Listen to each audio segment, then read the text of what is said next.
Salamlar. Keçən dəfə biz elementlərdən danışmışdıq. Demişdik ki, element maddənin bölünə bilməyən ən kiçik hissəciklərindən biridir. Bugün isə maddələrin təsnifatı ilə məşğul olacağıq. Maddələr iki qrupa bölünür: saf maddələr və qarışıqlar. Qarışıqlar bir neçə saf maddədən ibarətdir. Bu saf maddələrin təsnifatıdır. Saf maddələr iki qrupa bölünür: bəsit maddələr və mürəkkəb maddələr. Bəsit maddələr eyni element atomlarından təşkil olunmuşdur və iki qrupa bölünür: metallar və qeyri-metallar. Metallar, deməli, Mendeleyevin dövrü cədvəlindən də görmüşdük. Gedək biraz arxaya və göstərim sizə. Deməli, bu cədvəldə böyük bir hissə metallardan ibarətdir. Bu birinci qrupdur, ikinci qrupdur, üçüncü qrupdan 12-ci qrupa qədər metallardır, keçid metallar. Lantanoidlər və aktinoidlər metallardır və s. Yarım keçid metallar da var. Yəni, dövrü cədvəlin bir çox hissəsini metallar tutmuşdur. Və daha çox yayılmış metallar qələvi metallardır: litium, natrium, kalium, rubidium. Yəni, yayılmış dediyim bizim öyrənəcəyimiz. Manqandır, xromdur, alüminiumdur, dəmirdir. Və ikinci qrup elementlər isə qeyri-metallardır. Qeyri-metallar da gördüyünüz kimi cədvəlin çox balaca bir hissəsində idi. Baxın, burada 13-cü, 14-cü qrupdur, 15-dədir, 16-dadır. O da yenə bütün elementlər deyil, gördüyünüz kimi. Və 17-ci qrupda ki elementlər də halogenlər qeyri-metallardır. 18-ci qrup isə qazlardır və onlar da qeyri-metal sayılır. Yəni, hidrogendir, bordur, karbondur, silisiumdur, oksigendir, azot, kükürt, fluor, xlor, brom, yoddur, heliumdur, neondur. Baxın, bu qazlar 8-ci qrupda. 8-ci qrupda inert qazlardır. Bunlar hamısı qeyri-metallardır və gördüyünüz kimi hamısı həm metallar, həm qeyri-metallar eyni elementlərdən təşkil olunmuşdur. Ona görə də bunlar olur bəsit maddələr. Gələcəkdə isə qeyri-üzvü kimyanı keçəcəksiniz və üzvü kimyanı keçəcəksiniz.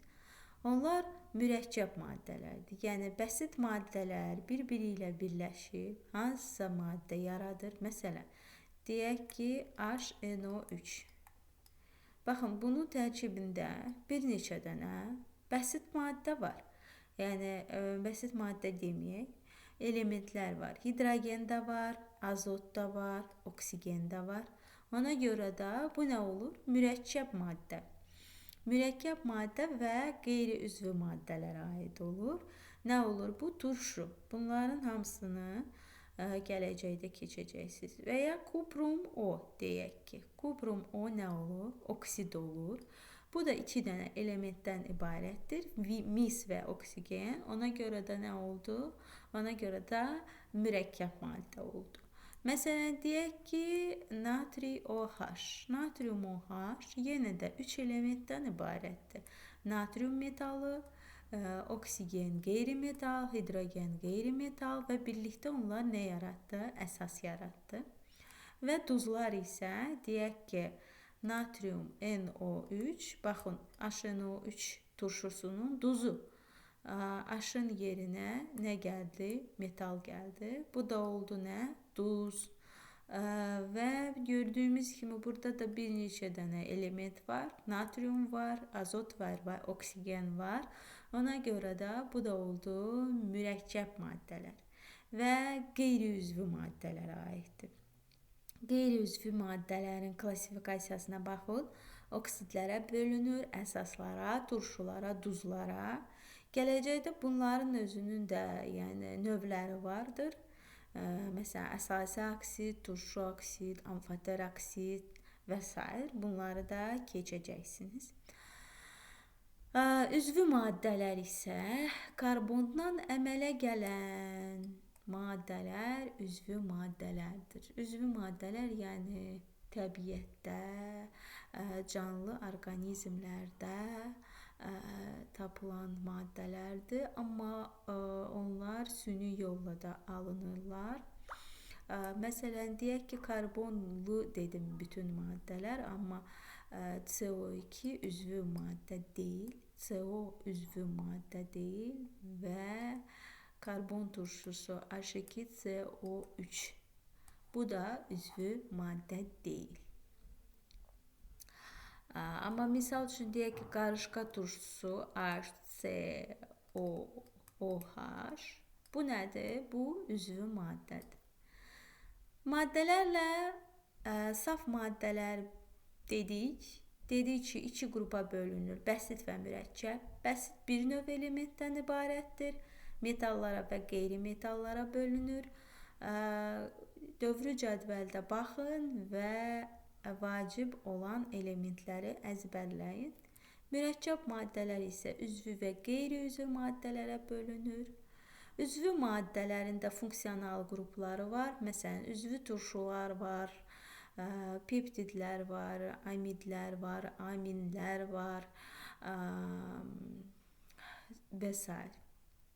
Üzvü duzlar da var. Yəni alkanlar var, karbohidrogenlər var, karbohidratlar var. Yəni onların da klassifikasiyası çox böyükdür və miqdarı da çoxdur. İndi keçək deməli qeyri-metalların əmələ gətirdiyi bəsit maddələr. Qeyri-metalların əmələ gətirdiyi bəsit maddə. Metallarda bir atomlu olurlar metallar. Amma qeyri-metallarda bir atomlu qazlar halında, bu dedik ki, inert qazlardır. İnert qazlar, yəni gələcəkdə elektron konfigurasiyasını keçəndə biz görəcəyik ki, deməli, sonuncu energetik səviyyədə 8 elektronların hamısı, yəni orbitalların hamısı doludur. Ona görə də bunlar nə olur? İnert qazlar olur. Yəni ümumiyyətlə atomlar çalışırlar ki, elementlər çalışırlar ki, 8 dənə oktetə gəlib bərabər olsun. Yəni 8 dənə elektronları olsun. 8 elektron dolursa energetik səviyyədə onlar artıq doymuş hesab olunur. Və var çox atomlu qazlar halında bəsit maddələr. Qaz halında, yəni çox atomlu qaz halında məsələn hidrogen, oksigen, azon, fluor, xlor, azot. Baxın bunların H2, O2, helium birdir, amma hidrogen 2 atomdan ibarətdir. Sonra oksigen 2 atomdan ibarətdir və s. Və çox atomlu maye halında bəsit maddə bromo deyə bilərik.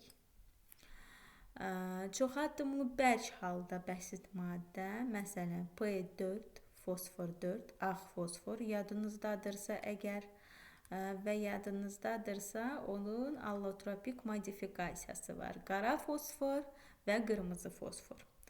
S8 kükürt. Kükürdün də allotropik modifikasiyası var. Plastik kükürt, kristalik kükürt və yod. Baxın, yod fluordu, xlordu, bromdu. Bunlar halogenlərə aiddir və Mendeleyev cədvəlində 7-ci qrupdadır bunlar. Gördüyünüz kimi halogenlər. Bunu yazdı, bunları dedi. Baxdınız, gördünüz. Dedi ki, qeyri-metallar olur bir atomlu qaz halında Çoxatomlu qaz halında, çoxatomlu maye halında və çoxatomlu bərk halda da olurlar.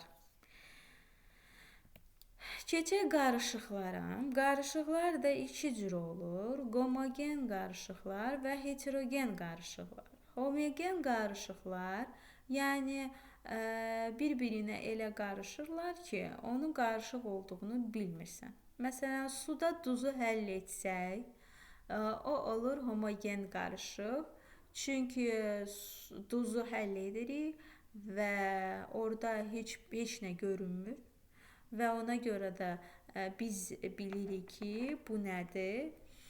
Bu deməli və ona görə də biz baxıb təyin edə bilmirik ki, bu da qarışıqdır yoxsa suyun özüdür. Bəli. Amma heterogen qarışıqlarda dərhal bilinir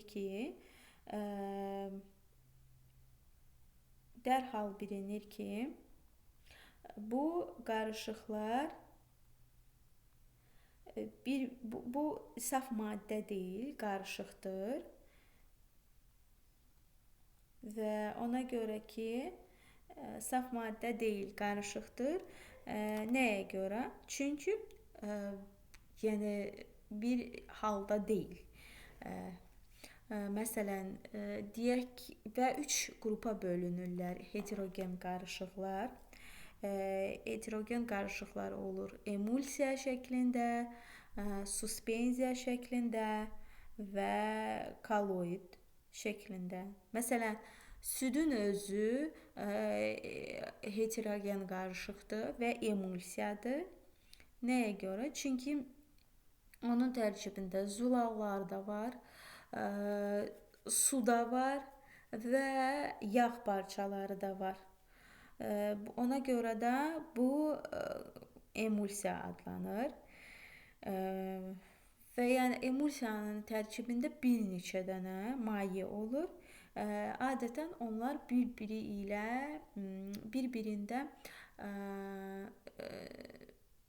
dissolve olmurlar.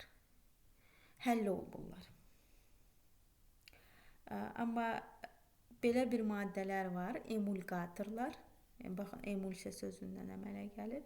Emulqatorlar kömək edir ki, bir-birində həll olmayan bu iki dənə maddə başlasın bir-birində həll olsun. Məsələn, kokteyllərdə, südlü kokteyllərdə emulsiya sayılır.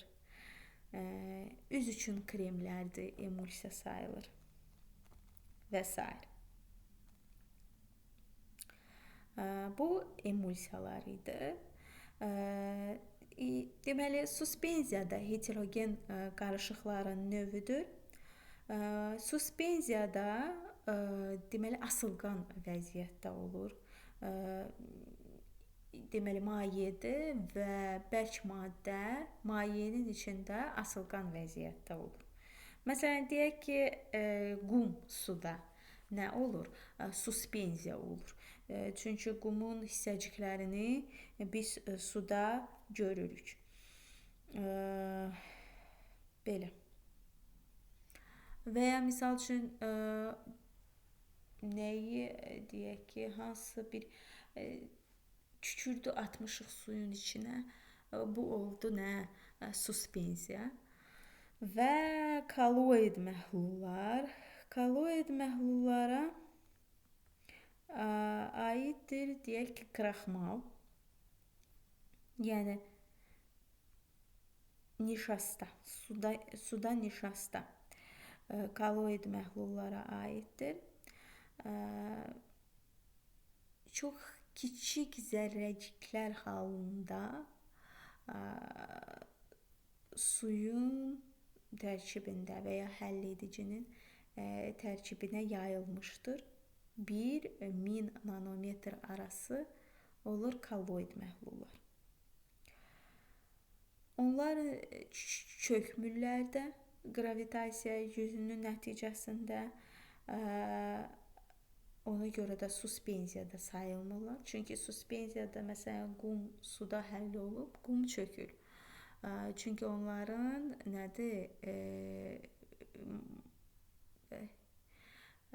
Onlar böyükdürlər. Amma kolloid məhlullarda nə kiçik deyillər ki, həll olsunlar. Nə də o qədər böyük deyillər ki, çöksünlər. Qalırlar, asılqan vəziyyətdə qalırlar və deməli həm bərk, həm maye, həm də qaz şəklində ola bilərlər. Belə dediyim kimi nişasta suda kolloid məhlul adlanır. Kolloid məhlul adlanır. Və sonra da keçək qarışıqların ayırma üsullarına.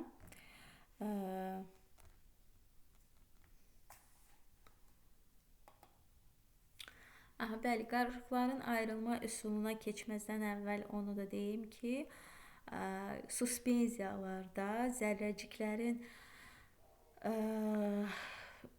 razmeri, kütləsi, yəni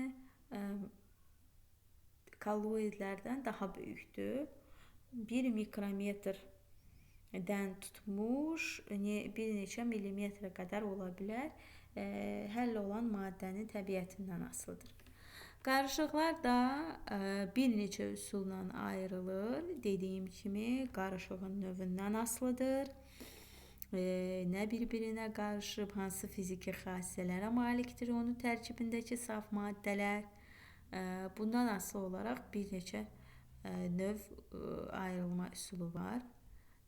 Baxın, buxarlandırma üsulu.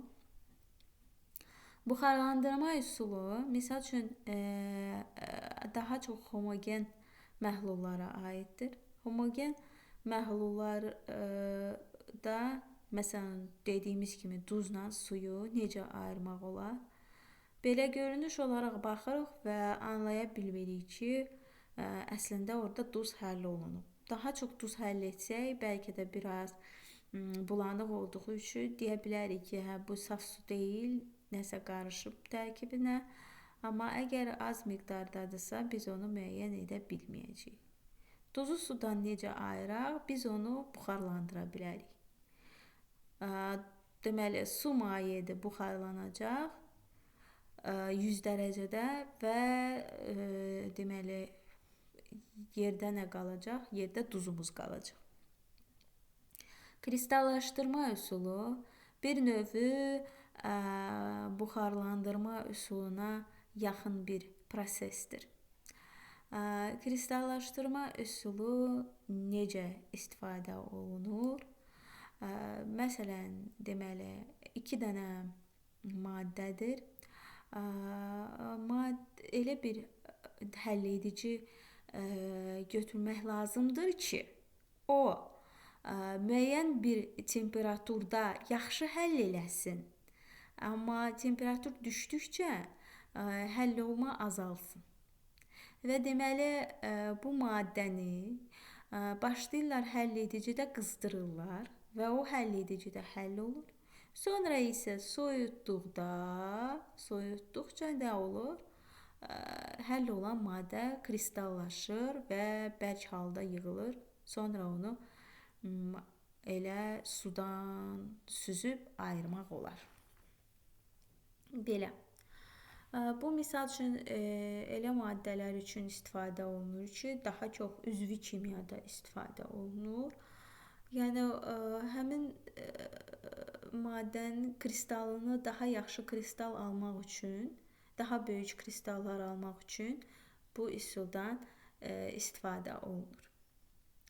Distillə üsulu bir neçə dənə maye bir-birində həll olunubsa və bu mayələrin, baxın, bu mayələrin əgər qaynama temperaturları bir-birinə yaxın deyilsə, distillə üsulunu istifadə etmək düzgündür. Amma əgər maddələrin qaynama temperaturu bir-birinə yaxındırsa və bunlar mayelərdirsə, xromatoqrafiya üsulunu istifadə etmək olar və ya süzmə deyil də durultma istifadə etmək olar. əgər sıxlıqları fərqlidirsə. Amma əgər iki maddənin deməli temperaturları, qaynama temperaturları bir-birindən fərqlidirsə, onda bəli, distilə üsulunu istifadə etmək olar. Distilə üsulu neft kimyasında bildiyiniz kimi neft fraksiyalarını bir-birindən ayırdıqda distilə üsulundan istifadə olunur. Yəni neftin tərkibində bilirik, benzin var, dizel var, kerosin var, qazoil var. Bunların hamısının qaynama temperaturları fərqlidir və ayrılması distilə üsuluna, primitiv olaraq distilə üsuluna əsaslanır. Bəli, dedik bunu və distilə əgər laboratoriyada görmüsünüzsə, kolbadır. Belə bir kolba olur. Burada termometr olur ki, termometr niyə olur? Buxarın temperaturunu fiksasiya eləsin. Burada isə düz soyuducu olur və soyuducudan da bura başqa bir qab qoyurlar ki, məsələn, spirtlə su deyək ki. Spirt 78-də qaynayır, su isə 100-də qaynayır. Bu 78-ə çatanda termometrdə spirt başlayır buxarlanmağa. Soyuducu da suya bağlıdır, soyuq suya. Buradan soyuq su axır və soyuducunun qıraqları soyuq su həmişə sirkulyasiya eləyir ki, buradan buxarlanan spirt gəlib soyuducuya düşdükdə su, sirkulyasiya eləyən soyuq su fırlanır və spirtin buxarını neyinir? Kondensasiya edir və gətirib tökür maye şəklində, bax bu qaba yığılır. Sonra xromatoqrafiya üsulu. Xromatoqrafiyanın bir neçə növü var. Xromatoqrafiya üsulu üçün yəni absorbent olur. Absorbent yəni öz üzərində ayrılan mayeləri başlayır başqa sürətlə özünə çəkməyə. Yəni absorbentlə ayrılan maddələrin bir-biri ilə qarşılıqlı təsirində onlar absorbentin üzərindən müxtəlif sürətlə keçirlər.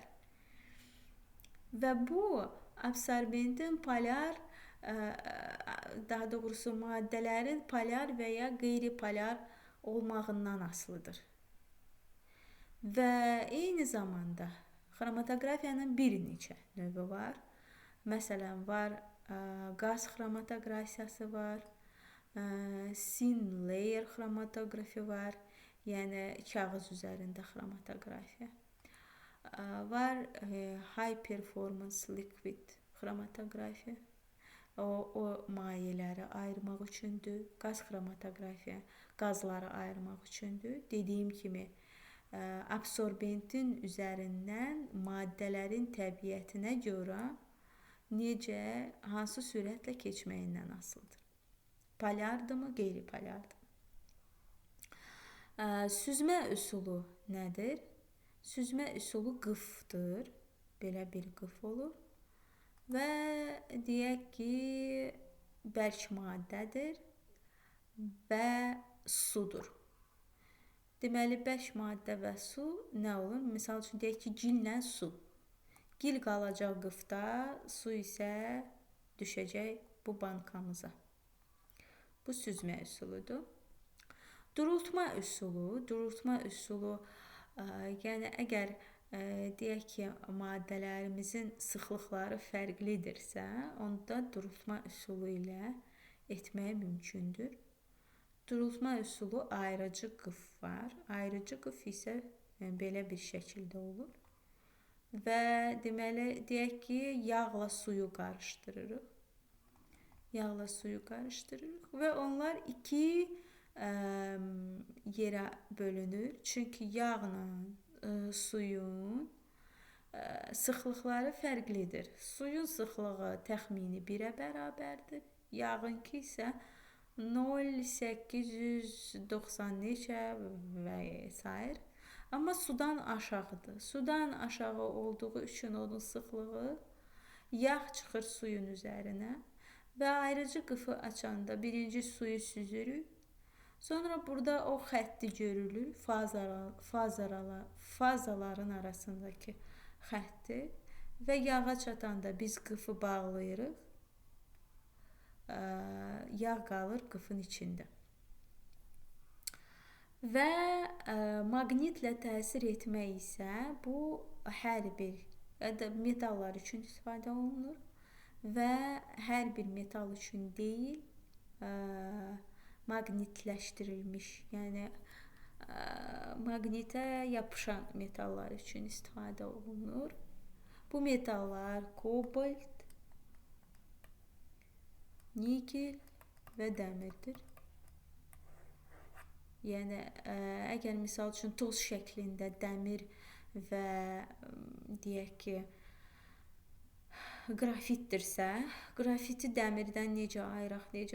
Maqniti qoyuruq ora, maqnitə dəmir yapışır, qrafit isə qalır orada. Belə.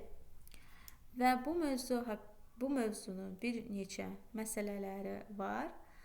Deməli, maddələrin təsnifatı bölməsi bitdi. Sizə uğurlar və maddələrin təsnifatı bölməsinin bitməsi ilə də kimyanın ilkin anlayışları da bitdi. Onlar haqqında məsələləri DİM-in toplusundan məsələlər həllini siz məsələlər həlli bölməsində tapa bilərsiniz. Sağ olun, uğurlar.